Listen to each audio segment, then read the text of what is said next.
John, Paul, George, and Ringo go to Paris. Wow, I thought they were hot. It's rare and unseen. The Beatles.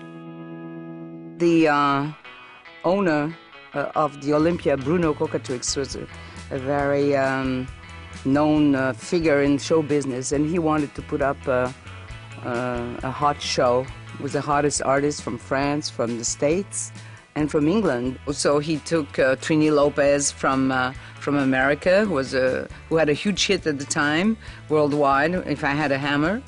And me, I was at the beginning of my career and had many, many hits. And I was the only girl singing rock and roll in those days. And the Beatles, of course, who were the sensation already in England, but not in France so far. And so they were kind of a sensation, and people discovered them at this concert in France. And that was prior their tour in America called the Beatles. And then we had this terrific gal, Sylvie Vartan. She was on the bill with us. And I got to tell you, the Beatles, I'd never heard of them, you know, because I was from the States. They had not been to the States I remember the show as a very hot ticket. And so the Beatles came, and they were like a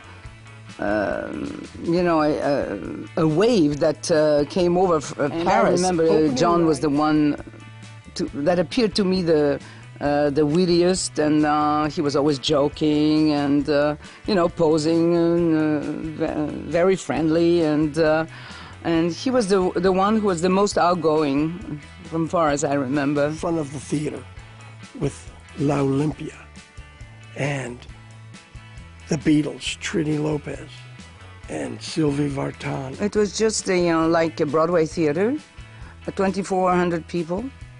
But I mean, the chairs were broken and all that, you know. It was just a very hot audience and ambiance, you know, in the backstage as on stage. Pretty quiet.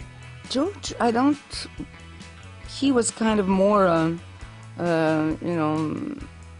shy or something, or I wouldn't say shy, but he seemed like he was a little, aside from the others. Was also outgoing, you know. He was the drummer, and he was always his drumsticks, up in the air. He was cracking jokes as well, and no, it was a very lively and young atmosphere, really, genuine. And at that time, they were like, very outrageous, and everybody was saying, "Oh my God, their long hair is incredible! It's terrible!" You know, they looked like rebels. The show was great.